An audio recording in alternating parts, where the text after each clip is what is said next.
మార్పులు చేర్పులు జరగబోతున్నట్లు సమాచారం. పునర్వ్యవస్థీకరణలో 4 లేదా 5 తప్పించే అవకాశాలున్నట్లు ప్రచారం జరుగుతోంది. మంత్రి కోమటిరెడ్డి వెంకటరెడ్డిని ఏఐసీసీలోకి తీసుకుని ఆయన స్థానంలో కోమటిరెడ్డి రాజగోపాల్ రెడ్డికి అవకాశం ఇవ్వనున్నట్లు సమాచారం. పొన్నం ప్రభాకర్ స్థానంలో టీపీసీసీ చీఫ్ మహేష్ కుమార్ గౌడ్కు అవకాశం ఇస్తారన్న ప్రచారం జరుగుతోంది. ఇక పీసీసీ చీఫ్గా శ్రీధర్ బాబుకు ఛాన్స్ దక్కబోతున్నట్లు టాక్ నడుస్తోంది.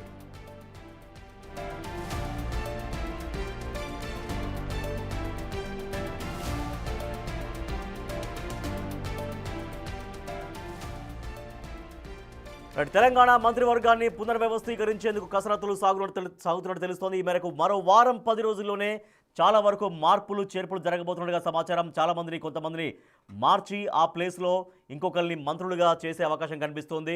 సో దీనికి సంబంధించి పూర్తి సమాచారాన్ని మా ఇన్పుట్ ఎడిటర్ పవన్ పవన్ ఇప్పుడు జరుగుతున్నటువంటి ప్రచారం 10-15 రోజుల్లో తెలంగాణ క్యాబినెట్లో భారీ మార్పులు చూడబోతున్నట్టుగా తెలుస్తోంది. సో ఎగ్జాక్ట్గా ఎవరెవరిని కొత్తగా తీసుకునే అవకాశం ఉందనేది కూడా మనం పేర్లతో సహా మనం చెప్తూ ఉన్నాం.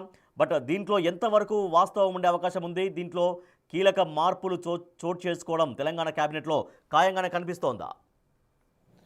ఖచ్చితంగా రాబోయే కొద్ది రోజుల్లోనే ఈ మంత్రివర్గ పునర్వ్యవస్థీకరణ అయితే జరగబోతుంది. బిగ్ టీవీ ఎక్స్క్లూజివ్గా ఈ సమాచారాన్ని అందిస్తుంది. మంత్రివర్గంలో అనేక మందికి ఉద్వాసన తప్పకపోవచ్చుననే తెలుస్తుంది. మరికొంతమందికి శాఖల మార్పు కూడా ఉండే అవకాశం ఉంటుంది. ప్రస్తుతం అటు ముఖ్యమంత్రి రేవంత్ రెడ్డితో పాటు మొత్తం 16 మంది మంత్రివర్గంలో ఉన్నారు. ఇటీవల 2 సార్లు మంత్రివర్గాన్ని విస్తరించారు. మొదటగా అడ్లూరి లక్ష్మణ్, అట్లనే వాకిటి శ్రీహరి, వాళ్ళిద్దరికీ మంత్రివర్గంలో చోటు కల్పించారు. ఆ తర్వాత ఇటీవల అజారుద్దీన్ని మైనారిటీ కోటాలో ఆయన్ని మంత్రిగా నియమించారు. ఇప్పుడు ప్రస్తుతం మనకు అందుతున్న సమాచారాన్ని బట్టి వాస్తవానికి చాలా రోజులుగా అటు మునుగోడు శాసనసభ్యుడు కోమటిరెడ్డి బ్రదర్ కోమటిరెడ్డి రాజగోపాల్ రెడ్డి తనకు అధిష్టానం ముందుగా హామీ ఇచ్చింది, తనకు మంత్రివర్గంలో చోటు కావాలంటూ ఆయన పదే అడుగుతూ వస్తున్నారు. ఈ మేరకు అటు అధిష్టానం కూడా సానుకూలంగా స్పందిస్తూ ఉంది. ఇటు ఆ ముఖ్యమంత్రి రేవంత్ రెడ్డి కూడా ఎక్కడా కూడా వ్యతిరేకత తెలపలేదు. కాకపోతే ఇప్పటికే కోమటిరెడ్డి వెంకటరెడ్డి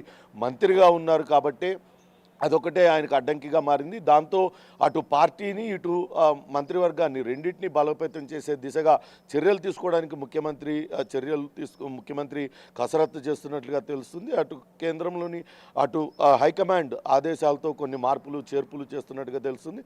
కోమటిరెడ్డి వెంకటరెడ్డిని అటు పార్టీకి వినియోగించుకోవడం కోసం ఆయనను మంత్రివర్గం నుంచి తప్పించి ఏఐసీసీకి పంపించి ఆ స్థానంలో కోమటిరెడ్డి రాజగోపాల్ రెడ్డిని మంత్రిగా నియమించాలని భావిస్తుంది. ఇప్పటికే టీపీసీసీ అధ్యక్షుడిగా మహేష్ కుమార్ గౌడ్ పనిచేస్తూ ఉన్నారు. ఆయన ఎమ్మెల్సీగా కూడా ఉన్నారు.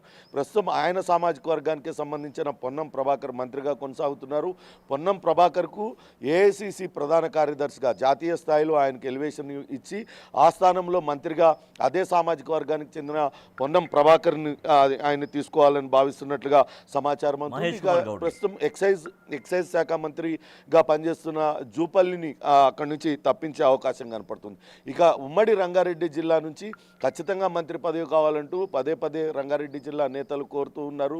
దీనికి సంబంధించి అటు మల్రెడ్డి రంగారెడ్డి, రామ్మోహన్ రెడ్డి, పరిగి ఎమ్మెల్యే రామ్మోహన్ రెడ్డి ఇతరులు ఇప్పటిదాకా అధిష్టానానికి లేఖలు కూడా రాశారు.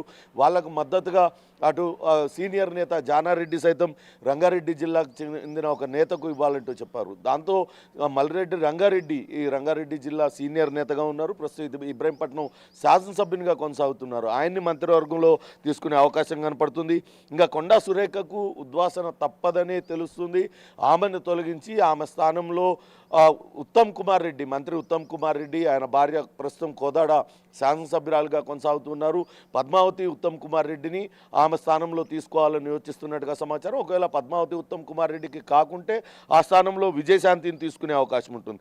ఇంకో మంత్రిగా అటు మున్నూరు కాపు సామాజిక వర్గం, అటు ధర్మపురి ఎమ్మెల్యే ఆది శ్రీనివాస్ని తీసుకోవాలని నిర్ణయించినట్టుగా తెలుస్తుంది.